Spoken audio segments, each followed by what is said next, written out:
This week on the Steam Machine Podcast, who the fuck that is? I don't know that bitch. I don't know him neither. Man, they look familiar though. Man, I must have called Amnesia. Cue the music!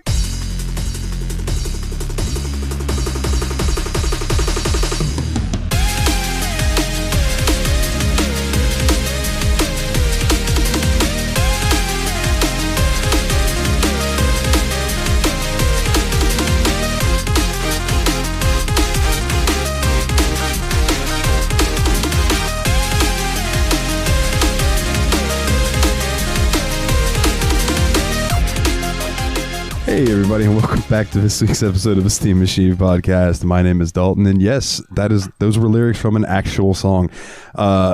With me, as always, are the Destructo Bros. Go ahead and introduce yourselves, gentlemen. Yo, what up, y'all? It's the one and only Turtle Bear Man. It's Nate.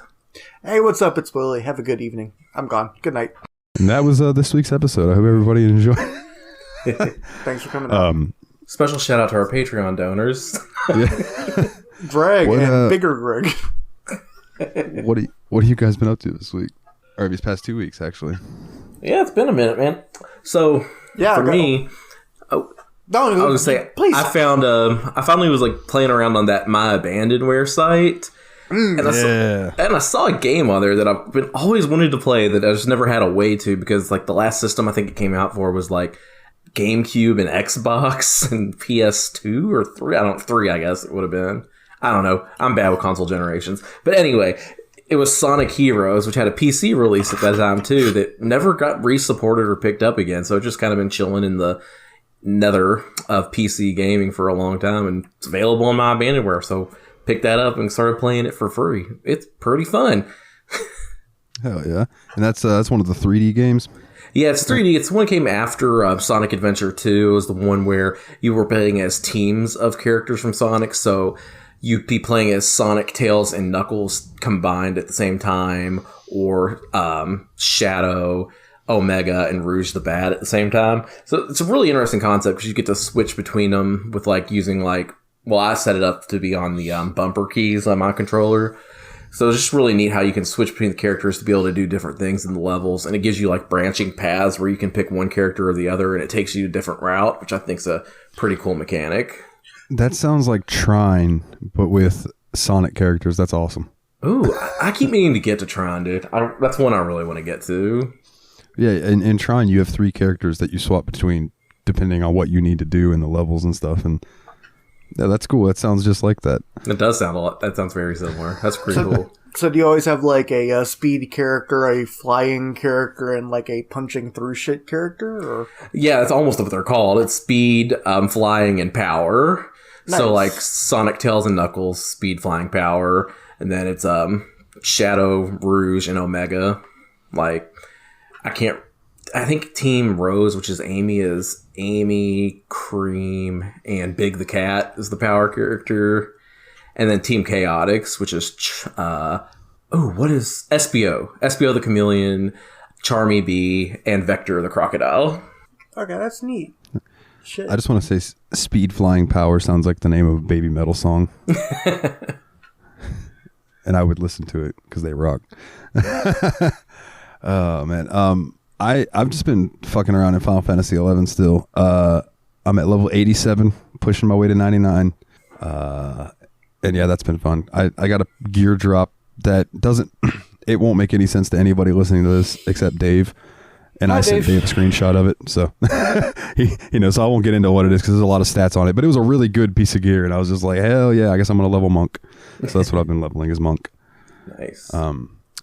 Willie, what you been up to, man? Before I get into the Fantasy League stuff.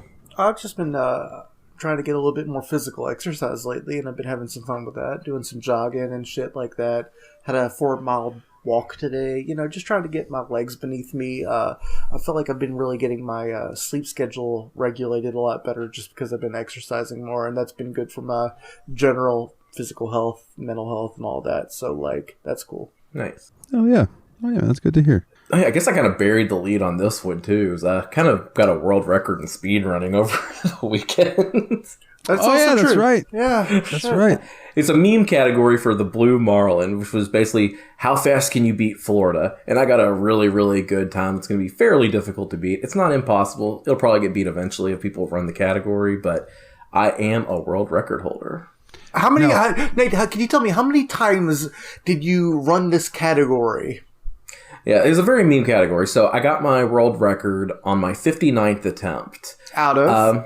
Out of 69 attempts. Nice.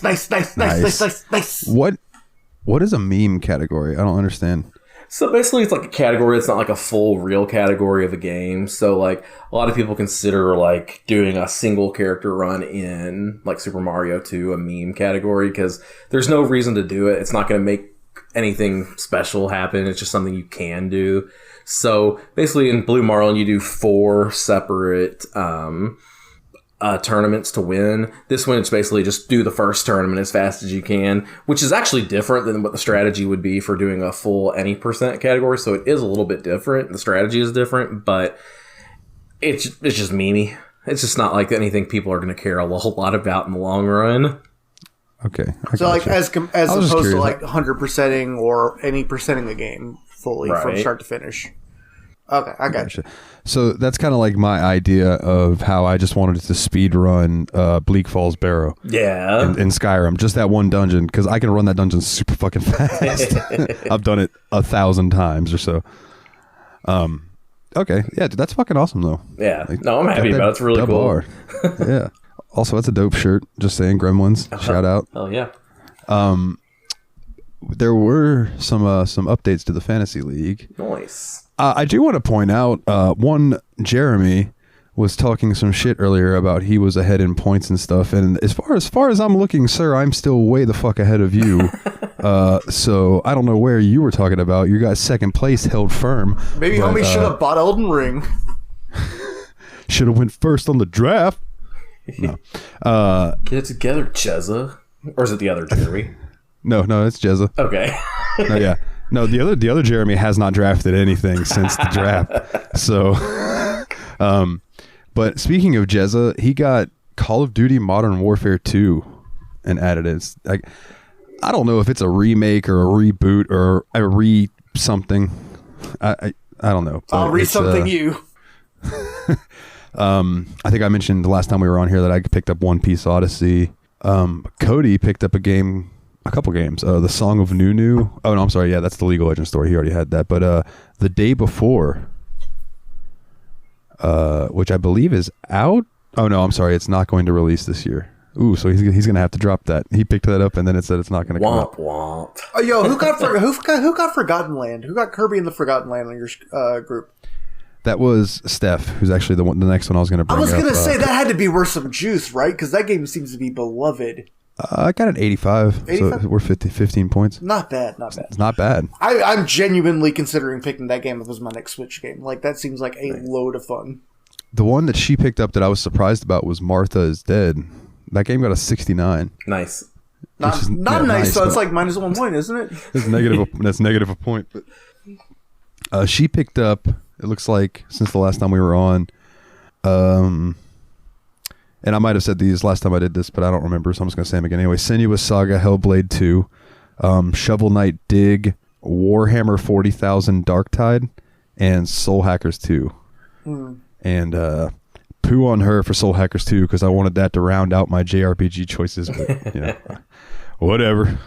And then Phil has now filled up his Philly G has filled up his his list. He picked up Cult of the Lamb. And speaking of real quick about Phil's list, since he took Babylon's Fall and that game got a 43 at the moment. That game had 1 player on Steam the other day. Wow. Jesus Christ. And I was like, ouch. So that game's pretty much dead in the water already. Can he get a refund or something? Because goddamn, that's just brutal. He brought up today in chat, he goes, well, I'm not stupid enough to buy that game, but I was stupid enough to bid on it in the Fantasy League. Nice. Which made me laugh. But yeah, that's what's going on. And I think Mike picked up The Quarry, which looks really cool. That's the new game by the people that do Until Dawn and stuff like that. And it's got David Arquette was in the trailer. He's one of the characters in the game. It looks like a really put some respect on that name. His name is former WCW World Heavyweight Champion David Arquette. Yeah, and a deathmatch wrestler.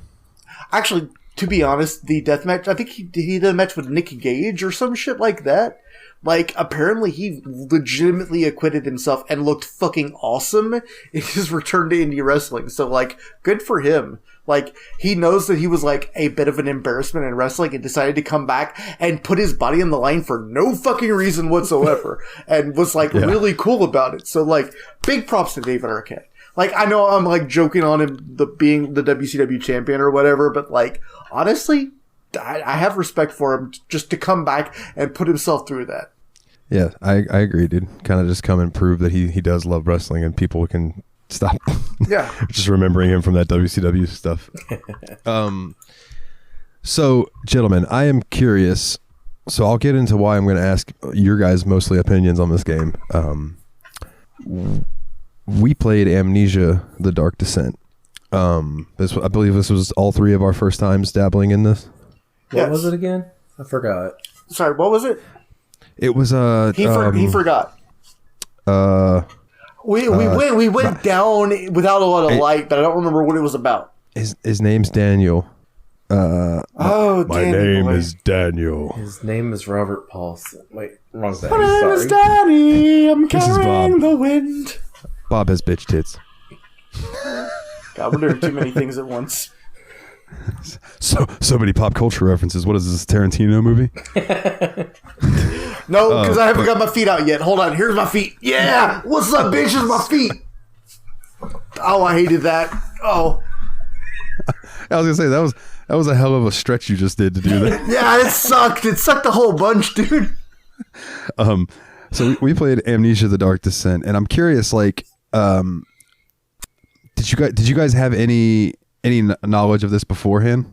Yeah. So this game was a little infamous, like, when it came out, because it was a little bit famous for, like, a lot of the yelly Let's Play type guys, your Markipliers and PewDiePie types, like, playing it and overreacting to it and just generally, like, clickbaiting this game as the scariest thing ever made. And so, like, I came into this game with a pretty low impression of it, to be honest. Yeah, I do know that this game really helped, like, set apart, like, back in the day on YouTube, where, like, this really started to help the Let's Players that weren't just playing Call of Duty and getting really good kill streaks and stuff like that. You know, this kind of opened up the door to, the yelling, screaming, scary video type things that you see these days. What about you, Nate? Yeah, no, I came in this one totally blind. Like, I somehow avoided that entire section of when it was big on YouTube. Like, I guess because, like, 2010, I wasn't really that into playing or keeping up with the video game scene at that point. So you were like 4 years old in 2010. I was a year graduated out of college, my dude. I'm just bullying my little brother because I think it's funny. I had always heard about this game being scary, but I didn't ever look into it or read about it because I figured one day I'd eventually play it. Yeah, that's the cool thing too, is like, even though I knew that a lot of these like YouTuber types did it, I didn't actually watch their videos of it. So like, I did end up going to it pretty much blind in terms of content. Yeah. Right off the bat, unfortunately, this game uses some really cool camera effects, but they made me super fucking nauseous. So I ended up more so watching somebody else play this game, and then I did a bunch of research about what was actually going on in the background and stuff during the game. So I'm going to let you guys talk, and I'll kind of ask questions and things about your experiences with as much as you guys played, and then I'll talk about the endings and my opinion on that, and then some cool mechanics that were going on. So yeah.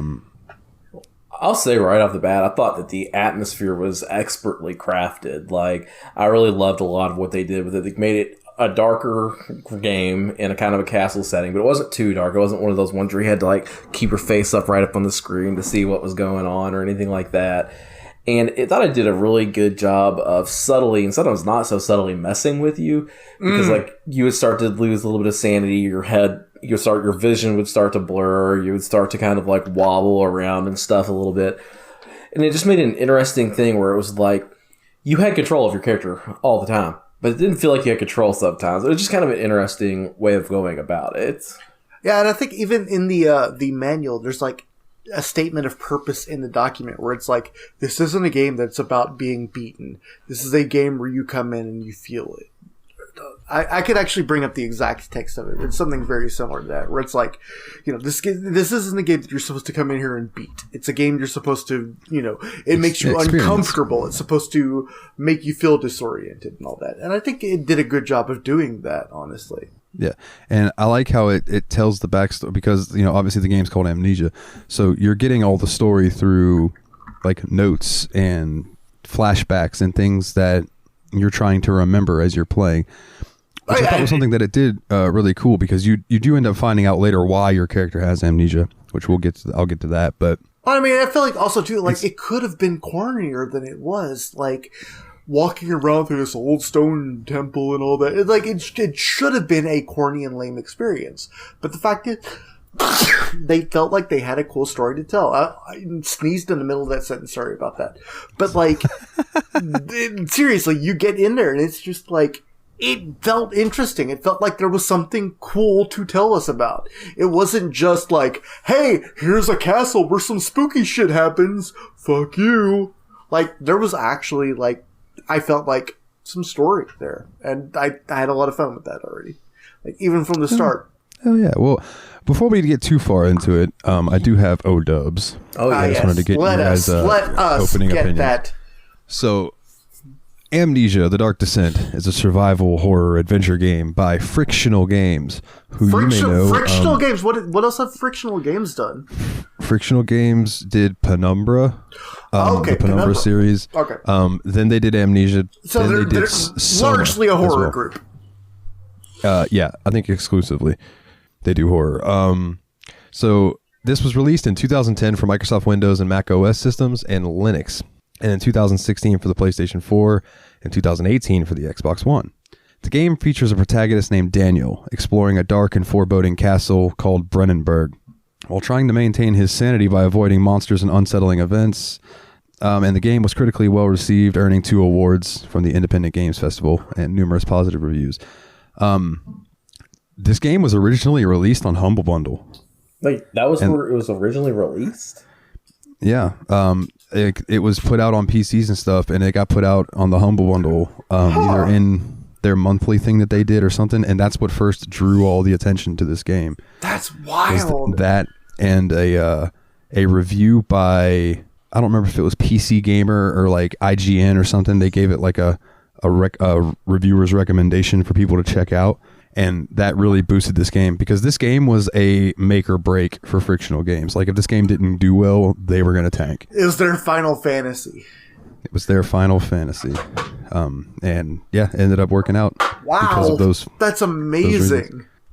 And then of course it exploded on YouTube, and then from there, they've been fine ever since. But yeah. There is a sequel, so there's a spin-off-esque sequel called Amnesia, Machine for Pigs? A Machine for Pigs, yeah. Which is in the same world, but a different alternate timeline type thing with different characters. And then there's another sequel that just came out recently called Amnesia Rebirth. Okay, did not know about. And then they're also famous for a game called Soma, which is one that I really look forward to us playing one day. But yeah, I mean, everything else on the Wikipedia is just like gameplay and plot and stuff, and we'll get into that. But what was the first moment in the game that made you guys go, "Oh shit"? Because I can very vividly remember, like, even as far as I got, I remember this one particular moment that it made me jump a little bit. Honestly, the first time that I felt like I was really starting to get like deep into it and a little bit scared was when we were down in the wine cellar, I think, trying to get the ingredients for the potion, and there was just a lot more dark area down there than the rest of the game that you'd played so far. So like you would start losing sanity a lot faster, and more things would happen a lot quicker. So I can remember getting scared that something was going to come out of the dark and grab me, because like I was like, I got to be careful with these tinder boxes, which mechanically are what you use to keep light going on and candles and things. And so I can't use all these, but I'm really scared and I want to use all these. Yeah, no, dude, absolutely. Like from the beginning, the moment it told me you only get so many oil lamps, you get so many tinder boxes, I was like, oh shit, I just can't use them anymore. I've got to fucking manage this shit for the rest of my game. Like, it put a tension in me from the get-go that, like, just I didn't really know what to do with, but like from the start I was like, oh my god, I cannot fucking light these lamps, I cannot fucking do anything, I'm just like fucking intimidated, I'm scared. That was one of the issues that I had, where it was like, oh fuck, well, if there's, how do I know which ones I should light and which ones I don't? And really you don't, that's just something you have to decide as a player. Yeah, and ages of RPGs taught us to never use anything in our inventory ever. Mega Elixir with 10 of them left, gang. What's up? Yeah, dude. It's and did you guys play this game with headphones on? Yes, I did. Yes. I played the game with the headphones in and the lights off. I literally went all in. Like when I was playing this game, I'm like, no, fucking spook me. And like the ambient sounds of this are great, because like there's always the little sounds beneath you, the little like the hissing cockroaches that you get very early on. And then, like, throughout the entire game, there's still all these weird little sounds that you don't even know where they're coming from. And, like, even after you've basically understood and cleared out an area, there's still weird-ass sounds you still hear the whole time. Yeah, I definitely think that the sound design carries this game. Mm-hmm. Absolutely. Like, it is masterfully done. It definitely invokes the, I guess, anxiety in you know what I mean, when you're creeping around and there's just that little bit of ambience in the background that just makes you uneasy. And it really wants to trigger your flight response, like, because you want to run away from everything that's happening, because like this game does not really have much of a fighting back mechanic to it, so it's like as far as I know, it has no fighting back mechanic. I think your only ability is just to either retreat or advance past where it goes. And that is one of my qualms with this game, is that this game was so popular that it made a bunch of other horror games do that. So now we have a lot of games where it's like you can't fight back against the monsters, and it's like, man, I want to at least be able to punch it as it's killing me.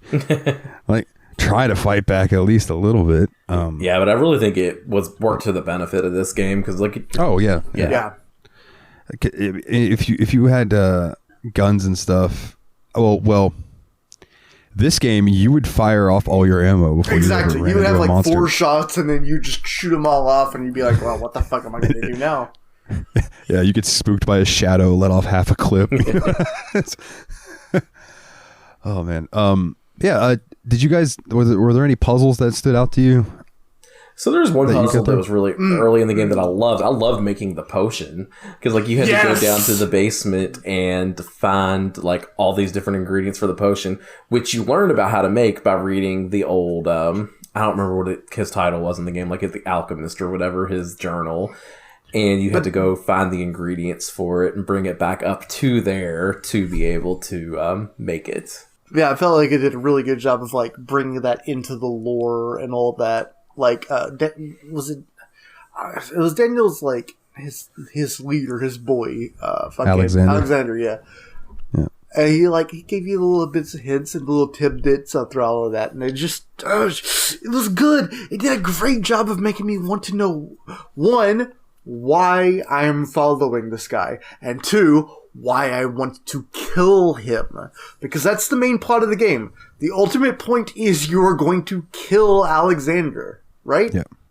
But why? Why am I doing that? We find out. It's fucking cool. It's a cool story. It's really fun. Yeah, and it ends up being like that.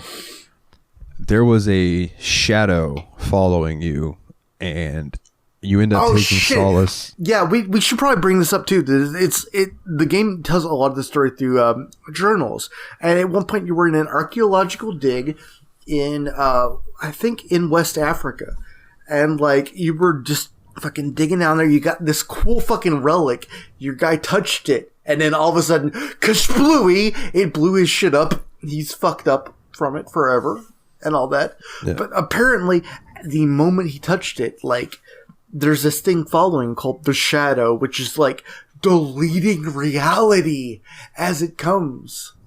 That's like so fucking it's a cool. It's a wild fucking concept, right?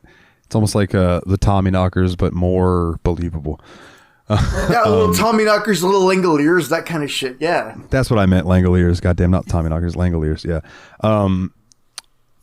But yeah, so you meet Alexander, and he basically tells you like, "Oh, I know all about that. You know, we just have to keep the evil away from you." So you start like hanging out with him, and he starts teaching you and stuff. Well, it ends up being that Daniel kind of gets to this point where he thinks that this thing is following evil, so he starts killing people who are evil around him.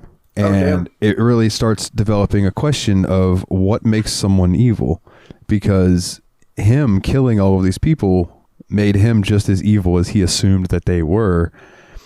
And that's why it ends up being towards, like, you know, that it explains that he drinks the amnesia potion, so he forgets all the evil, so he wouldn't be scared of Alexander. He wouldn't remember how powerful Alexander is, so you can go and kill him. And I was like, that's such a cool fucking idea. Yeah. And I just want to go ahead and point back to the journal entries themselves, too. Like, there were some really cool ones. Like, remember when you go down into the wine cellar and you start reading things down there? Yes! And you get the whole story about, like, how he has all these soldiers down there, invites them to this giant wine drinking party and has them drink the wine. And it's all just poison to begin with at the end, which just, like, except for, like, the graphic detail of what the poison did to the people really made that story a lot more compelling. Like, oh yeah, we invited a bunch of dudes down here and poisoned them. You know, like, the details put into the journal entries, I thought, really helps tie everything in together of how dark this story was supposed to be and how much thought they really put into it. Yeah. And when his memories are messing with him, there's a point where there's, like, a tank with a bunch of water that you have to fill it up, but there's somebody talking to you from the other side of the tank. You hear a voice coming from it, and then you fill it up with water, and you go click it again, and it says the voice has fallen silent. And it's because they drowned in that fucking tank. You know what I mean? There's another room where I think it's the one where you have to put the cog puzzle, go and find them and then put them together. But then you have to rotate this handle, and there are shackles hanging from the ceiling and the shackles on the floor, and there's a stool there. And as it starts pulling up, you're hearing a woman crying and screaming and stuff, and hearing like bones crunch. And then the stool kicks over as the things keep going, and you just keep turning this thing. And it's like it's making you mentally picture what was happening originally when they were ripping someone in half with torture devices and stuff. And there's fucking journals about how to keep the patient alive longer so they suffer more and things like that. It's brutal. Yeah. Fucking brutal. It's so full of good, brutal stuff like that that makes you realize that, yeah, you are in this mansion that is pure evil. Well, at least the people who lived inside of it. And, like, the backstory of, like, the immortal Alexander was the whole concept behind that character, too. Yeah, right. He's like the end-all, be-all evil guy. And I guess they created the monsters that you see throughout, like, the flesh monster things that come running at you and stuff. I didn't find them nearly as scary as that monster that was the water monster, because you couldn't see it. All you could see was its footsteps in the water. Even that was if you looked straight at it, you would only see the footsteps. That was so I think, Nate, you tapped out a moment before you would have got to it. But holy shit, there was a scene in this game where you were, like, running through this, like, almost sewer, and, like, there was a monster who was following you, like, splash, splash, splash, splash, splash, like, footsteps. It was crazy. Yeah, it could sense you when you were in the water, so you had to run and jump on something outside the water, and this thing would run up, and you could hear it breathing and stuff, but you can't see it. But you could see the footprints, and moreover, occasionally you would see, like, a little bit of fucking meat, just some dead fucking body that washed up on your shore, and you could be, like, throwing that out at there, and then that would distract it for a second. Yeah, distracting it with body parts and stuff to get away from it. So fucking nasty, so fucking sick. It was really intense. But this game does show its age a little bit in its monster models. I will say. They are not that terrifying looking. I don't even know if they were that scary for the time. I think that's why like a main part of this game is like, don't look at them because that'll drive you crazy. Don't look at them because they're very well designed. No. What the game is lacking in the visuals as far as the monsters and stuff, they definitely make up for with the atmosphere and you know the mechanics going on in the background and stuff like that. Speaking of tapping out, so when I first loaded this game up, I was like, something looked off, so I was like, oh, maybe I need to like log out and check my NVIDIA settings and see, or maybe just, you know, go back to the options menu and stuff. So I had loaded into the game, walked around a little bit, closed out of it. I got an achievement called Nope. Which is just an achievement for quitting when the going is getting good. And I was like, that's hilarious, dude. To get that lets everyone know on your friends list who looks to see if you've played that game. Like, oh no, yeah, they immediately just nope, I'm done. I'll go ahead and say this too. I think that especially really early on, like it really stuffs you hard with the fucking special effects and shit. It's like constantly like your character's like coughing and sputtering and looking down and looking up and shit. You'd have very little control over what the fuck he's doing. Like Daniel is not in your control at all early in the game.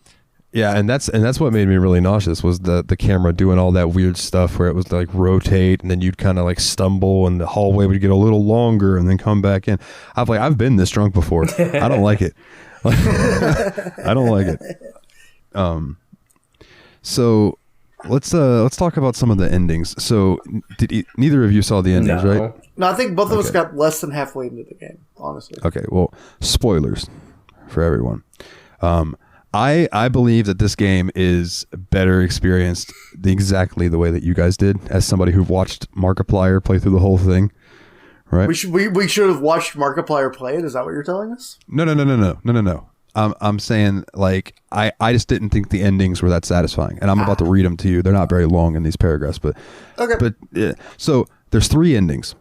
Okay, there's 1, Daniel's ending, the revenge ending. For this ending, Daniel must topple all of the pillars in order to ruin Alexander's ritual. So in the final room, there are 4 pillars. They're shooting bolts of light towards this orb in the middle, right? And it's Alexander doing his fucking thing up there.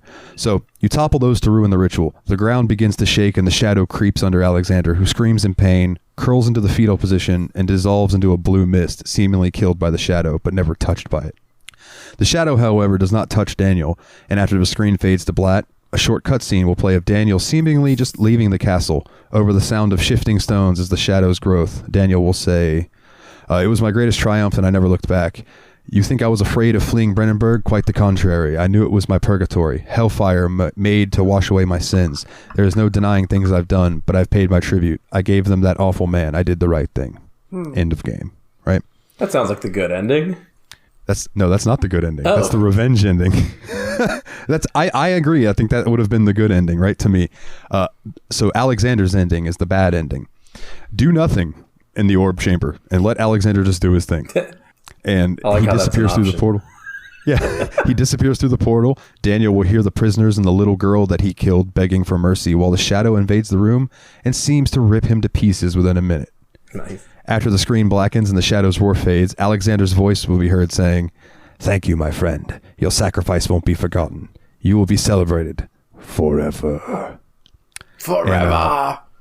Fun fact, this ending can also be triggered while in the cells. After being locked inside the cells, if you do nothing to escape, it'll draw the shadow who will kill you in the same way.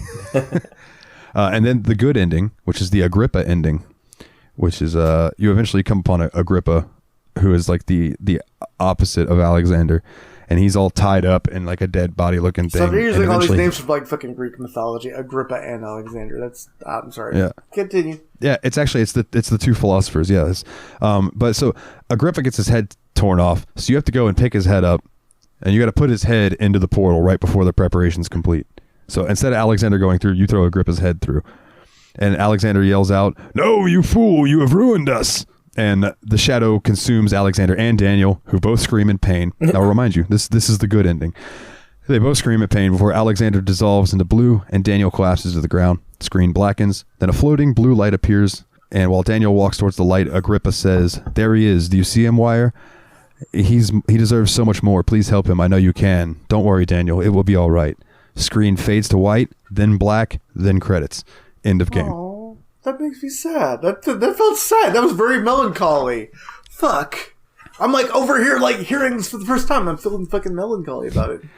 So there is a rare file in the game's files called super_secret.rare. And you have to get all 3 endings. And in each ending screen, there's a little code at the bottom of the ending screen. And you have to figure out which order to put the 3 little codes in. And that's the password to open up the rare file in the files. No, this is too much like a different game we've played before. And once you open it up, it's cool, man. There's art design stuff from the development. There is information about the engine, some designs and stuff, and pretty much like there's a whole thing about like the outline, like when they first wrote out Chapter 1, they have a whole document about the design and how they were going to do it and stuff. I found it all really interesting. Yeah, that sounds really cool, actually. Just behind the scenes, it's kind of like just some stuff that you earned it by playing through the game and seeing everything in it, figuring out like the quote unquote last puzzle of the game. Yeah. There was one other thing I was going to bring up. Oh, that's right. Okay, so now that we've talked about all of that, would you like to know something interesting about the sanity mechanic? Absolutely, I would. Yeah, what's up, dude? Much like the cake. Oh no, there's no sanity mechanic in this actual game? The sanity mechanic is a lie. What? Literally does. So the sanity mechanic is literally a number, and wherever it is at, they will put in sanity reactions to your character and stuff, right? But it's all scripted. Literally, there is not one moment in this game where you walk in and might be a chance that a monster is going to jump out and get you. All of that is in your head. Wow. This game plants things in your head in the beginning to make you scare yourself throughout the entire fucking thing. That's so good, dude, because it works. Yeah, now that I've told you guys that, I'll send you the video after we're done recording, and I'll post it in the Discord. Ars Techana, I think that's what it's called. Ars Techana. It doesn't matter. There's a YouTube channel. It's a little interview with the developer. It's like 14 minutes long, and he explains how they got that to work and what they wanted to do and how that didn't work, so they faked it, and it just worked really good. I am like literally losing my goddamn mind right now. Like, that is how good they did this shit. I didn't even notice it because I was just so busy being like stuck in these little tunnels and these little sewers and all that shit. Like, dude, this is fucking crazy. Yeah, I thought that was just an incredible little detail that they just used the game's atmosphere against you. That's beautiful. That's beautiful. That's honestly beautiful. Yeah. If I was going to give this, like, even though I didn't play it, dude, I think if I was going to give this a rating, I'd probably give this like a solid 7.5 because in retrospect, it's quite generic. Like, retroactively, because games have taken this model and moved forward with it since then. Before its time, this game's fucking awesome. Yeah. They did everything perfect, in my opinion. So, like, 7.5, 8, somewhere around in there, I'm going to give it straight up out of fleshy monsters. Yeah, to me, I think that the only thing, in my opinion, that really it just needs a little bit of updating to be a much better game. Like, it came out 12 years ago, I guess, and it shows. There's nothing wrong with that. It's just an older game now. And, like, I feel like mechanically, there's things you could do to make it play a little bit more comfortably, make the inventory system a little bit easier to navigate from a modern player perspective. And there's just things that they could do like that to make it a slightly better experience overall. But as it stands, I think it accomplished what it set out to do, and so many games that came after it took inspiration off of it. So for me, I give it an 8 out of 10 sanities that don't exist. Oh yeah. I think I have to give myself just straight up 82 points out of 100 Cthulhu Mythos. Because at this point, I am losing my fucking sanity. I am losing my mind. And this game has got into my head.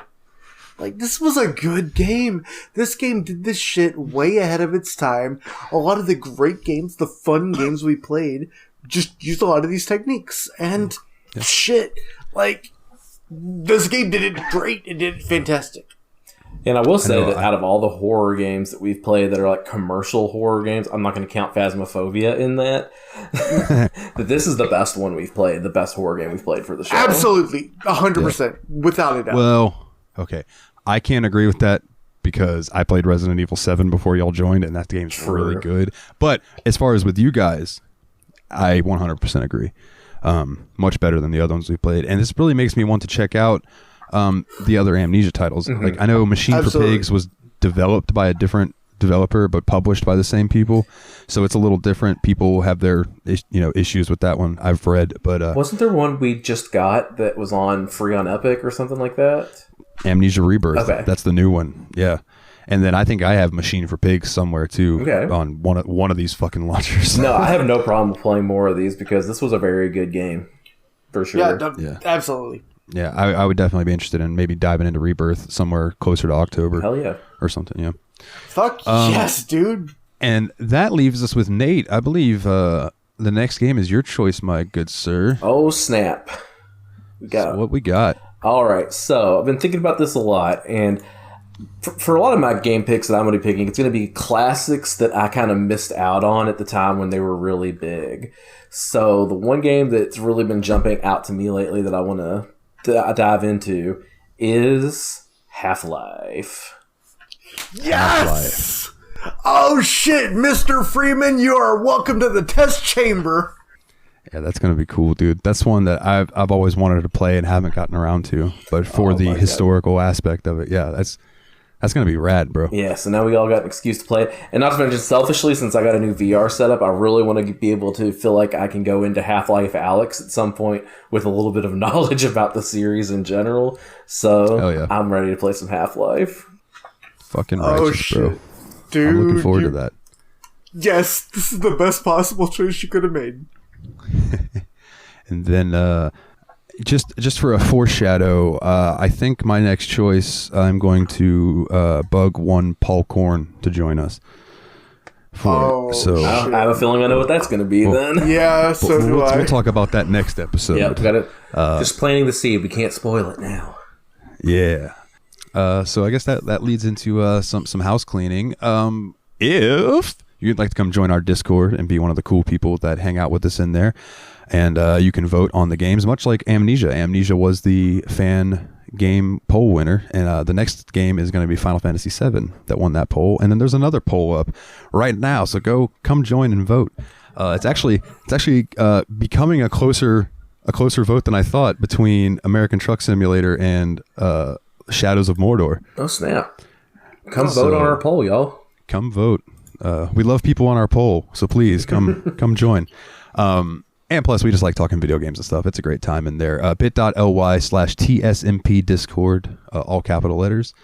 Also, if you would like to support the show, which would mean the world to us, is patreon.com/The Steam Machine Podcast. Just $1 a month will get you all the episodes early, and also it'll get you things like music episodes that I do. This past weekend, I released a music episode for the Patreon that I put a lot of time into. He literally did a ton of research and found 5 hours worth of people that he enjoyed. Music, metal music with female vocalists, I believe, was the theme. Yeah, it was a showcased on female metal vocalists, and it ended up being about 4 hours and 45 minutes long. I didn't expect it to be that long.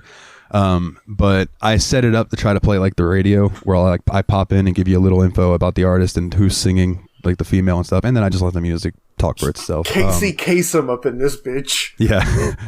Hello, I'm Casey Kasem. Zoinks. But yeah. Do you know who Casey Kasem is, or were you just like fucking talking there? No. I know. I used to listen to 95. Well, down here it was 95.1 WAPE, and they would play the top whatever the fuck it was. Fair enough. You got it. Yeah. Anyways, come join the patreon.com/The Steam Machine Podcast, or you can donate and get a shout out. I believe that is $10 or more. Like these wonderful people: Nate Sir Cogsworth, the 7th of Juniper, Jeff, the original expendable Mr. Syllables himself, old Jeffy Lube, and Arisa Adam. Shout out to his podcast, Revival and Extinction, which I need to edit the next episode of. I checked our email, and Google was making sure that we were still okay, and that was about it. let's see what else. Oh, the website, yeah, duh, Jesus Christ, bit.ly/The Steam Machine Podcast, capitalized phonetically, has links to all of the shit that we're pitching to you right now, including tsmpproductions.threadless.com, where you can get a cool ass shirt of our thing on it. And to wrap up my bullshit, so I can pass this over to Nate. Go to the Bandcamp for Nile the Nightmare at nilenightmare.bandcamp.com to hear Dalton's smooth jams and wonderful music. I highly recommend the record. Shit, what the fuck was that good? The biggest asshole in Keystone. That was a good one. I am the biggest asshole in Keystone, so I'm told. And also shout out to YABSPOD, yet another BS podcast. Shout out to the JRPG Report, my other podcast that I do. And if you would leave us a 5-star review wherever you get your podcast, especially iTunes, that would be fucking wonderful. Nate, plug your shit, sir. Yeah, you can find me on Twitch, Twitter, and TikTok at Turtle Bear Man. Been kind of concentrating on my speed running stuff on my streams again, so trying to de-rust my Predator speed runs so I can kind of get a little bit better at that again. So more to come. I've been having fun with it, but not taking it as seriously as I once did. But it's still a good time. Hell yeah. Willie, you got anything you want to plug, good sir? Oh, I don't give an iota of a fuck right now. I'm just happy to be here.